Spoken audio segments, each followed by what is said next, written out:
Thank you. Nizamabad మీకు అందరికీ నమస్కారం. కొంచెం ఏవి షాకింగ్గా ఉండింది, నా పాత వీడియోలన్నీ కూడా వేశారు.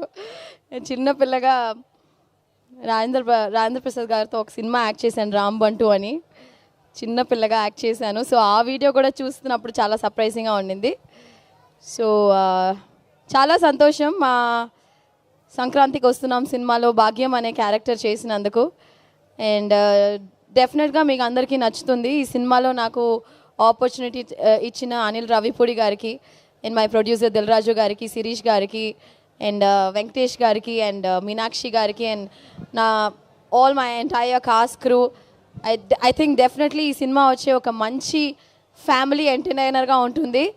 సో మీరు అందరూ ఎంజాయ్ చేస్తారు. ఈ క్రౌడ్లో ఉన్న భాగ్యం ఉన్నారా? బాగున్నారా? నిజామాబాద్ భాగ్యం అని ఎవరు లేరా? భాగ్యం క్యారెక్టర్ ఎవరు లేరా? మీరు భాగ్యమా? ఎవరు లేరా భాగ్యం పేరుతో? మీ పేరు భాగ్యమమ్మా? భాగ్యమా? అవునా? Okay okay. సో ఖచ్చితంగా భాగ్యం క్యారెక్టర్, భాగ్యం అనే రోల్ వచ్చి it will be very very special after the film. So thank you so much Nizamabad. Thank you. It was lovely being here. మా కోసం ఏదైనా 2 లైన్లు గోదావరి గట్టు మీద మీ నోట. మీరందరూ నాతో పాటు పాడతారా? పాడతారంటే పాడతా. ఓకే, మ్యూజిక్ వేస్తే దాంతో పాటు సింగ్ చేసి అలా తనిగా పాడాలా? 3, 2, 1 గో. గోదావరి గట్టు మీద రామసలకావే. మీరు కూడా పాడాలి. కమన్, మ్యూజిక్ కట్ చేసే వద్దు, మ్యూజిక్ అవసరం, మేమే పాడేస్తాం. ఓకే, రెడీయా? 1, 2, 3 గో.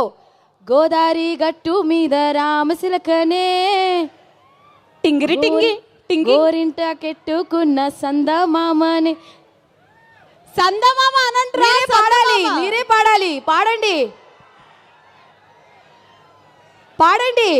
గోదావరి గట్టు మీద రామసిలకనే గోరింట కెట్టుకున్న సందమామనే. Okay, thank you so much. పాడమంటే పాడరు కానీ ఐ లవ్ యూ ఐశ్వర్య చెప్పమంటే చెప్పేస్తారు. ఐ లవ్ యూ ఐశ్వర్య చెప్పండి. Thank you so much. Thank you so much Aishwarya గారు. Wishing to see you in many more blockbusters. Thank you. గట్టిగా చెప్పండి మన ఐశ్వర్య గారికి. ఎస్, ఇంకా మిగిలిపోయింది మన వెంకటేష్ గారే రావాలి స్టేజ్ పైకి.